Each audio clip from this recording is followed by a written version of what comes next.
Hello everybody, my name is GreenChicken. Today I'm reacting to How American Schools Create Violence and Stupidity by Dumanity I think is pronounced. But anyways, I don't know what to expect. This is recommended, but we'll just begin. American students are violent. Okay. I get an idea what's gonna happen now. Oh yeah, and we're also kind of dumb. Only 37% of high school seniors were academically prepared for college. Okay, that explains a lot then. I'm in the 37%. And reading courses. Why are so many American adolescents so violent and uneducated? Because our school system is absolute garbage. 44% of American high school students experience school-related violence. 22% of students reported being in a physical fight. In the US, school fight. Glad I'm not in that 22%, you guys. But in that case, if that were to happen, you guys, I'm in high school, so and they want to do stupid stuff like that, you should press charges, you guys. Cause think about it, the nearly adults you could press charges and then for assault. Fights happen all the time, and for petty reasons. Hardly anybody is shocked when a fight breaks out. And this violence isn't only between students. It's not rare to hear about fights between students and teachers as well. Some students have assaulted their teachers, leaving them severely injured. There are two big reasons why fights are so common in America. The first is because school authorities put very little effort into stopping violence. As punishment for school violence, students are usually suspended for a few days or receive a short detention. Some students even get away with it scot-free. That is true, you guys. That is super true. Do you know what they should just do? They should just send them to jail at this point, you know? I mean, people fight for the stupidest reasons, you guys. I don't know why, but they just fight for the stupidest reasons, and I don't get it. Why? Students don't fear the repercussions of their violence, so they are much more inclined to fight. And another reason why fights are so common in America is because social media glorifies these fights. Students will record and upload these fights onto TikTok and Instagram and get millions of views. This has led to a culture which treats school fights as entertainment and encourages students to fight for. You guys, don't be stupid and start fights and record it, because you're gonna get in trouble for it too, because if you record it, you're technically getting involved with it, okay? So just wander away, you guys. And this thought came to my mind a couple times at my school. There used to be so many fines. And now, my school has metal detectors now. But before I was afraid that this thought came to my mind, what if like one day someone starts fighting, then all of a sudden you just hear a loud yeah, you get the idea. American schools and loud sounds. That's one of my fears I had going to school, but yeah. Praise and attention. The constant violence in public schools has left many children to fear going to school. He's terrified to come to school. Every day is the same thing, all day, from morning till the time they get out, different fights. But school fights aren't the only source of violence. Bullying is also a massive problem in American schools. 22% of middle school and high school students report being bullied at school. And half of all students have experienced school-related cyberbullying. Dang. 160,000 American children miss school every day in fear of bullying. A Yale study found that bully victims are between 2 to 9 times more likely to consider unaliving themselves. In America, It's not uncommon for a child to unalive themselves. Yeah, you guys, schools don't care about bullying. They say, oh, we care about bullying, yada, yada, yada. Well, yeah, if you do, why don't you do anything about it? They do absolutely nothing about it, and it's so sad. It's because of bullying. This bullying isn't just an issue of students, but schools and faculty are also responsible for this. Students often face very minimal consequences for bullying. The kid throwing punches was suspended for 3 days. 25% of teachers see nothing wrong with bullying, and teachers only 25% of teachers see nothing wrong with bullying. That's insane. That should be like nowhere near that high. It should be low. But bullying, people that bully, they get suspended for like 3 or less. What? I mean, you guys, like I said earlier in the video, if people are gonna be bullying you, just press charges against them, you know? Because I'm pretty sure there's a law against bullying too, that they could get charged with or even jail time, so keep that in mind. intervene in 4% of bullying incidents. Here's a video showing a school bus driver encouraging a student to beat up another student.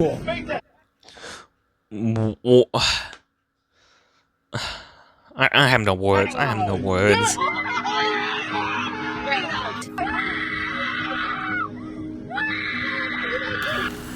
In Indiana, 10-year-old Sammy Toys was constantly bullied at school. He would come home with bruises, as kids would beat him up at school and on the school bus. He was chased, poked, punched, and stuffed into a garbage can. Instead of helping him, Sammy's teachers punished him for, quote, disruptive conduct.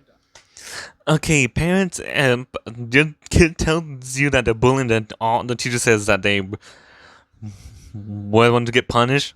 Press charges against the school at that point. If they don't want to do nothing, press charges, sue them and whatnot. Sammy's parents contacted the school 20 times about this problem, but the school did nothing. On May 5th of 2024, Sammy unalived himself. His bullies never received a single consequence for their actions. If his school had stepped in, Sammy would still be alive.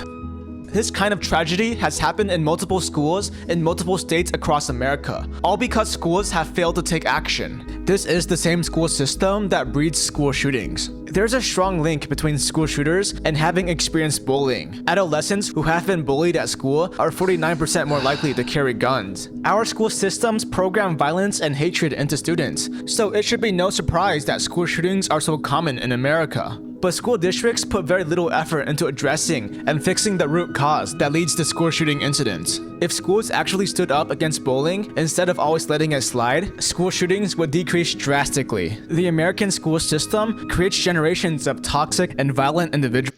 I mean, schools always claim to care about their students, but in reality, they really don't. They just don't care. All they care about is getting paid, and that's it. I mean, I miss when schools used to care about their students. They would do stuff, but now they just don't no more. Who have learned that they can get away with hurting others. Violent kids don't suddenly grow out of it one day. They simply become violent adults. And that's how criminals start, you guys. They start when they're young, and then they never learn a lesson, and then they just keep on going and going until eventually, it gets worse. But the only thing worse than a violent generation is a violent and uneducated generation. America spends $857 billion annually on K-12 schools, which is $16,280 per student. That's more money per student than any other country. But America ranks 26th in math and 10th in science. Only 26% of 8th graders are proficient at grade level math. One large reason for this is a shortage of teachers. Do you want more high quality videos like this one? Then subscribe right now. Alright, back to the video. American teachers are paid less than the typical working American. Along with this, American teachers work an average of 53 hours a week, 7 hours more than the typical working American. This is because teachers have a lot of duties beyond simply teaching, such as grading, lesson planning, and administrative tasks. And to make matters even worse, students are often disrespectful or sometimes even violent. That's the thing I don't get to, you guys. Some students say, so disrespectful to teachers. I mean, I get it. They're trying to do the job, and everyone's like has their own lives and stuff. But treat everyone with respect, at least, you know. I mean, teachers gonna work hard to grade everyone and deal with everyone's. They had to deal with all the students' like nasty behavior. I don't get why students do that. They talk back to teachers like, dude, just freaking listen to the teacher and don't make it worse. Towards their teachers. As a result, the teaching industry has become very undesirable for many people, leading to a shortage of teachers. Between February of 2020 and May of 2022, 300,000 public school teachers quit their jobs. That's roughly 3% of the workforce.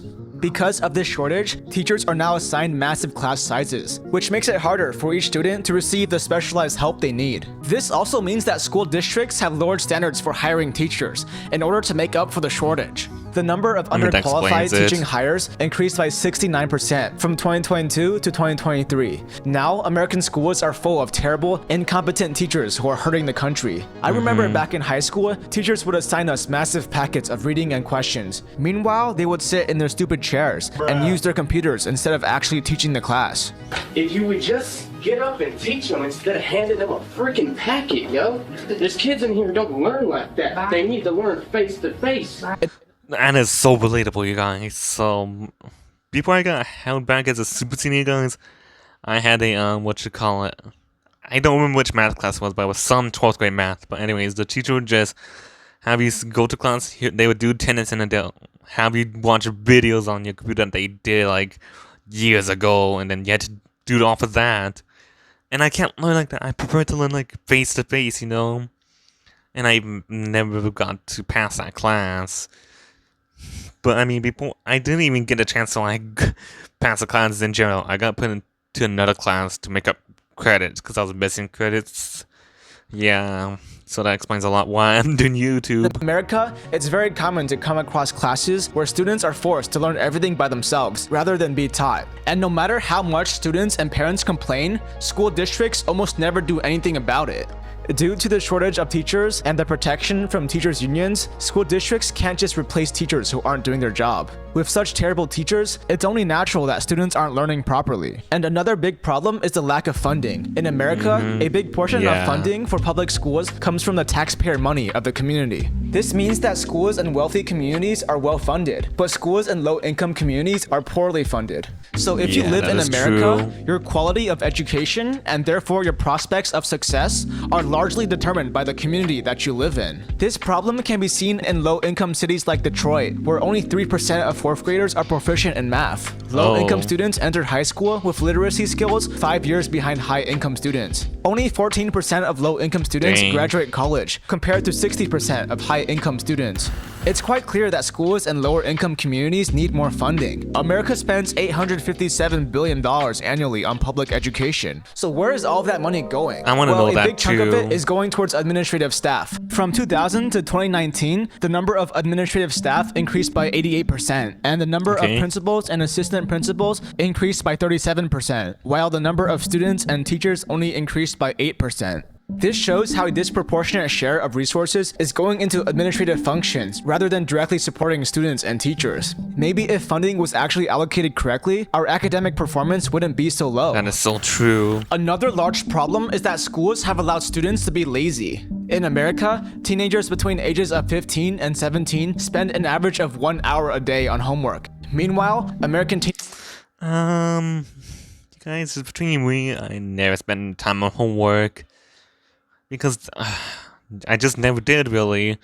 And that led to me never studying. I never learned how to study at all. So that explains why I failed high school, you guys. So, yeah, don't slack, you guys, okay? But at the same time, just do your best. Teenagers spend an average of 8.5 hours on their phone daily. 1 in 5 teenagers report watching YouTube almost constantly. And parents are also responsible. Well, here I am. I watch YouTube all the time. For this problem. Only 43% of kids say their parents check their grades more than once a month. As a result, students can laze around and waste their time without being held accountable. True. Education in America has been in a steady decline for a while now. The government tried to fix these problems by implementing academic standards called the Common Core, but this actually made things even worse. Common Core sets standards for what students should know at each grade level to ensure that students are learning efficiently. And now this all sounds good on paper, but in reality, Common Core has only hurt the education system of America. Yeah, First off, Common Core operates with a one-size-fits-all approach, which assumes every student learns at the same pace. This system takes power. Yeah, that's the thing I don't get either. Some teachers teach so fast that they don't even ask if everyone's good on it. They just say, okay, we're moving on to this one. We're getting done with that, we're moving to this one. Yeah, back in elementary school, kids would the teacher would ask questions if anyone has questions, but now barely any teachers do that. Or away from teachers and schools who understand their students best, and instead dictate students' learning based off the government's own ideals. And the biggest flaw with Common Core is the confusing math methods it imposes onto children. You have 8 seconds to solve this math problem. Go. And that is 35. Right? 35? Was your answer 35? Yeah. Well, you get 0 points. What? If you didn't use the quantum linear dimensional isolation. Oh my gosh. Why? That's the thing I don't get either. You had to show your boy, but it's only like that. Like, what the? method to solve the question, then you didn't do it correctly. This is the BS that every child in America goes through. You see, Common Core requires students to solve math questions using confusing steps and algorithms. If students don't use these methods, they automatically fail the question, even if their answer is correct. As a kid, I had a very hard time understanding Common Core math, which led to me constantly getting low scores on my tests and classes. Same. It was insanely demoralizing and I felt stupid. Well, it turns out I'm actually really good at math. In high school, where Common Core is less present, learning calculus was very easy for me, and I scored very highly on my exams. I also got a near perfect score on the math segment of my SAT. So how come learning basic algebra was so difficult for me as a kid? Common Core has created a very confusing system of learning, which has led many students to learn less efficiently and hate their classes. Common Core? More like Common L. Yeah. You might be wondering, how does terrible education affect America? Well, the effects are really bad. Because so many students receive terrible education, America now has the worst educated workforce in the industrialized world. 54% of US adults have a reading proficiency below the 6th grade level.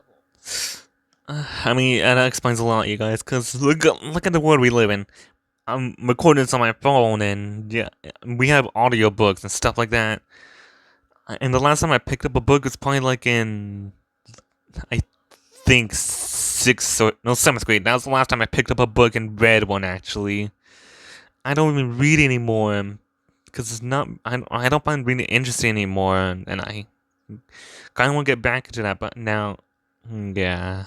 And 21% of US adults are illiterate. This is embarrassing, considering we are the wealthiest country in the world. Now you know how bad America's school system is. So how do we fix it? Well, it's actually quite simple. Firstly, to address violence and bullying, schools need to hold students more accountable. Currently, students barely receive any punishment for bullying and violence. There should be more severe consequences, such as mandatory community service or being expelled. This seems like a very simple fix, but very little Okay, yeah. Schools don't care about bullying anymore. I mean, I think... Yeah, I don't really know, you guys, because I never really been... Well, I was bullied in, like, elementary school for, like, having very long hair to my shoulders, and I kept getting called a girl. And because I'm Native American, all guys have long hair, you know? And, yeah, and I hated that so much that I cut in my hair. And looking back at it, I should have kept it, you know? Progress has been made. To address the shortage of teachers, America needs to pay teachers more. I mean, we clearly have the money to pay them. Where's that $857 billion going? We also need to remove these teachers who do nothing but hand out packets. The school system is paying them as they contribute to the academic downfall of the country. The problem of low-funded schools is also a pretty simple fix. Public schools need more funding from state and federal governments. Also, Common Core needs to go. There has not been any academic progress attributed to the implementation of Common Core. Common Core is only hurting the academic progress in America. I recently made a video about the horrible education systems in many Asian countries, where students study up to 16 hours a day and get physically punished. Dang. These countries have the exact opposite problems that America has. Countries need to find a middle ground between these two extremes and maintain a system which develops hardworking and competent students without sacrificing their mental health for success. The truth is, this goal isn't too far-fetched. Take Finland, for example. Finland ranks number 7 in education, higher than China and the United States. Yet students in Finland receive very minimal homework. Yeah, I've read about this, you guys. They get no homework or anything like that. I don't think they don't get it supervised either, but yet they get everything done so fast. And the majority of primary and secondary school students enjoy their education. This shows how it's definitely possible to create a school system that's both effective and enjoyable. If we take the right steps, we might be able to bring our countries closer to this ideal school system. Hello guys, thank you for watching. I work really hard to edit these videos, so please like and please subscribe. Alrighty guys, if you enjoyed today's video, make sure to hit the like button and subscribe if you guys want more. Comment down below what you want to see. And I'll see you guys in the next video. Peace.